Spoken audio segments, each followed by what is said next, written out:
A gente abre a rodada com o jogo de Bragantino e Internacional. Um jogo que o placar surpreende bastante, sim, surpreende bastante. O Inter não estava vindo de bons jogos, mas é um jogo que ofensivamente foi bem equilibrado. Por que eu digo ofensivamente bem equilibrado? Porque a diferença hoje foi feita na parte da defesa, cara. Enquanto o Roger, goleiro internacional, estava num dia muito inspirado, a gente vê a zaga do Bragantino cometendo alguns erros bizarros, cara, bizarros. 2 dos 3 gols ali poderiam ter sido facilmente evitados, sabe? E não foram. Nem muito por parte do goleiro não, mas por parte da zaga mesmo que... Meu Deus do céu, cometeu cada erro hoje, cara.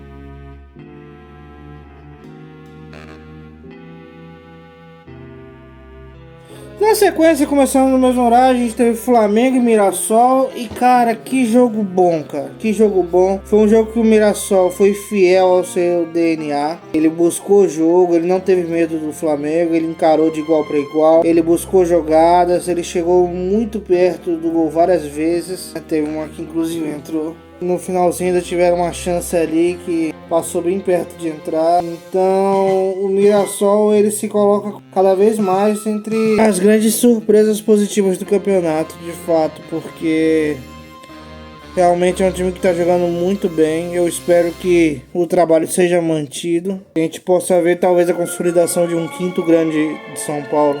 Uma coisa que a Ponte tentou, o Guarani lá atrás tentou e não conseguiram, né? Santo André, São Caetano. A gente pode ficar aqui um bom tempo falando sobre times que tentaram ser a quinta força de São Paulo e não conseguiram. A Portuguesa, né, cara? Como não citar a Lusa?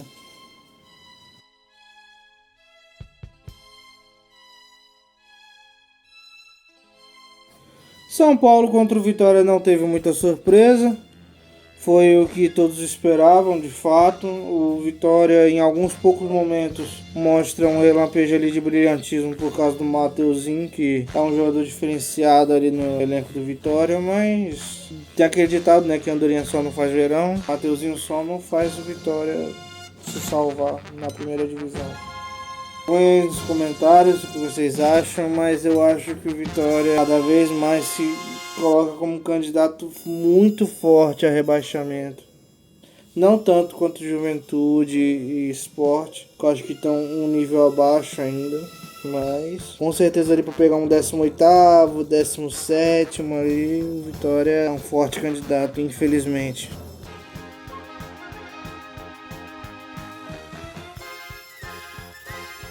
Bem, a gente tá no sábado ainda, mas vamos para aquele que provavelmente vai ser o grande jogo da rodada, que é o Botafogo metendo 5-0 fora de casa, que, meu Deus do céu, cara, meu Deus do céu. O Fortaleza, ele não viu a cor da bola, cara, não viu a cor da bola. A gente teve alguns placares como 3-1 do Internacional, em cima do Bragantino, mas ali ainda foi um jogo que foi lá e cá.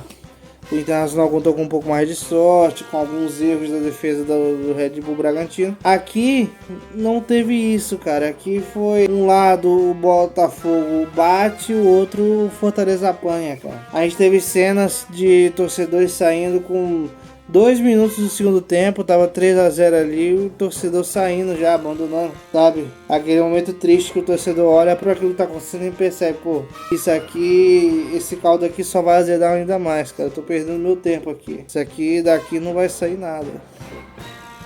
Infelizmente, a situação é muito difícil. Eu até falei que o Vitória é forte candidato a 18º, só que eu acho que não, cara. Eu cravo, ó, cravando, eu acho que o rebaixamento vai ser 20º lugar o Sport, 19º o Juventude, 18º o Fortaleza e 17º o Vitória. Sim, eu acho que o Vasco vai escapar.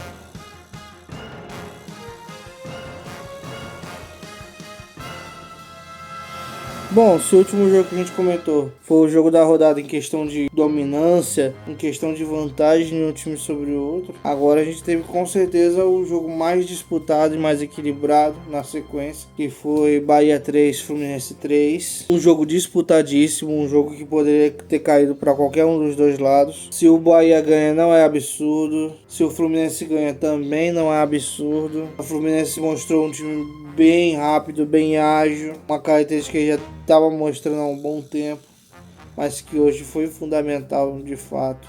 Pegou a defesa do Bahia desprevenida em várias ocasiões com a velocidade dos seus jogadores. Soube explorar muito bem isso e parece que o Fluminense finalmente ele sanou aquela falta do John Arias, né? O Fluminense se encontrou ali e os reforços estão começando a cobrir aquelas funções que o John Arias cobria. Só acho que em drible o time perdeu um pouquinho, porque você tem jogadores que são tão rápidos quanto, jogadores que se posicionam tão bem quanto, mas ainda não tem aquelas jogadas que o John Arias consegue individualmente. O John Arias, inclusive, que chegou lá na Europa, já fez gol na estreia dele, inclusive, um golaço. O Bahia também mostrando prosseguimento do seu avanço tático que eu tava falando desde lá do começo do campeonato. Eu lembro, acho que rodada 3 ou rodada 4 eu já tava falando que tava começando a ver uma mudança ali real no Bahia. E cara, de fato o Bahia precisa de um goleiro, cara. Desculpa aqui, todo respeito ao goleiro atual, acho que é Ronaldo mesmo, alguma coisa assim. Cara, não dá, cara, não dá. Um time que se coloca em pretensão de tentar se classificar para uma Libertadores, cara, de estar ali entre os 4. Não dá, cara, não dá. E não deu, né? Acho que se fosse um goleiro melhor ali, um goleiro assim do nível do Fábio, por exemplo, do Fluminense, eu acho que muito provavelmente o Bahia teria levado os 3 pontos, né? Um jogo em casa, então, mesmo sendo um jogo equilibrado, o Fluminense ele acaba saindo com vantagem, porque no segundo turno desse confronto vai ser tão difícil quanto, e vai ser no Rio de Janeiro. O apoio ali da torcida e tudo mais, então são pontos que lá na frente, ainda mais um adversário direto, né, cara? Porque, convenhamos, os dois times têm total condição de se classificar para o Libertadores. O Fluminense está numa posição um pouco mais inferior ali no momento, mas a gente sabe que o time tem total capacidade de colocar umas 2, 3, 4 vitórias seguidas aí e aparecerem no G4. O brasileiro não tem muito disso e a gente sabe da qualidade do elenco.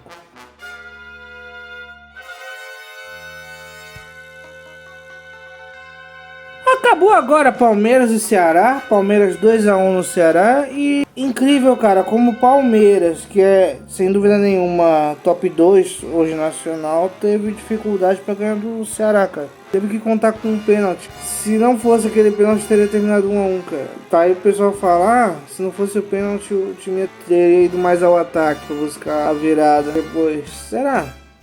Será mesmo?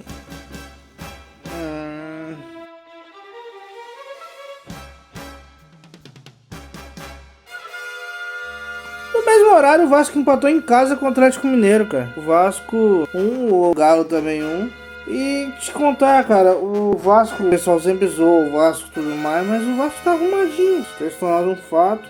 O Verratti hoje surpreendeu muita gente, com certeza. Ele fez um gol diferente do padrão de gols que ele era famoso por fazer, mas o Galo também acho que jogou um pouquinho abaixo do que ele jogou nas últimas partidas, mas tá aí, né? Mérito ainda continua sendo do Galo, né? Empate fora de casa, né? Conheço muita gente que duvidava que o Vasco tinha capacidade de empatar.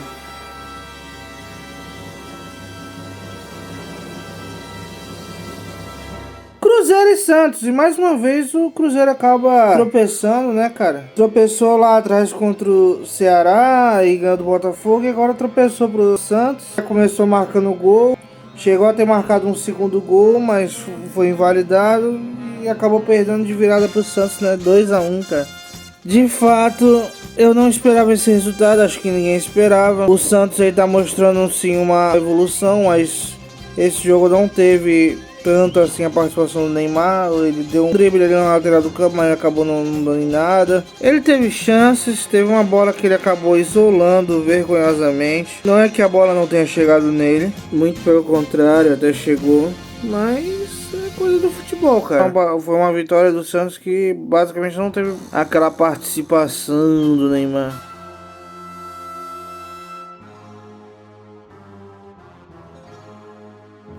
Caramba, cara, eu precisei de um tempo pra poder entender que merda que aconteceu aqui, cara.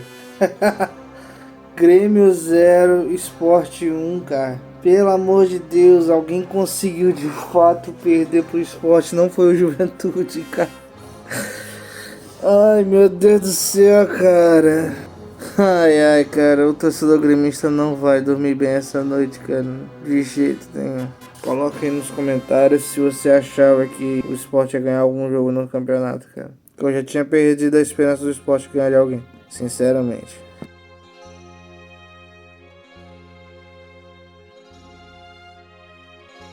Terminou agora o último jogo da rodada, o Juventude e o Corinthians. E cara, é engraçado como o Juventude ganha força no estádio deles, né? Eles são um time diaconeiro. E cara, o Corinthians é uma coisa que eu não sabia, eu acabei descobrindo conversando com um torcedor do Corinthians. É que parece ter um histórico, né? Do Corinthians sofrer por Juventude. Não tava sabendo dessa. Complicado, porque o Juventude hoje é o segundo time mais fraco da competição. Acho que se você pegar a força ali do elenco, só bate de frente ali, perde o Sport só. Então é bem problemática essa derrota aí. Deixou o Juventude abrir 2-0. O segundo gol teve uma polêmica lá, mas foi confirmado com o auxílio do VAR. Depois o Mateuzinho descontou de falta, um belo de um golaço. Ele que não tem costume de bater, pelo menos nesse Brasileirão, não sei antes, que eu não acompanhava o time antes. Nesse Brasileirão acho que é a primeira vez que ele bate falta e bateu super bem, cara. Isso aí realmente ele não deixou a desejar. Não deixou de ver nada.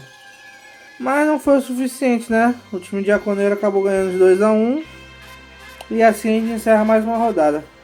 Curta, se inscreva, manda para um amigo que gosta de futebol. E tamo junto, mais uma rodada.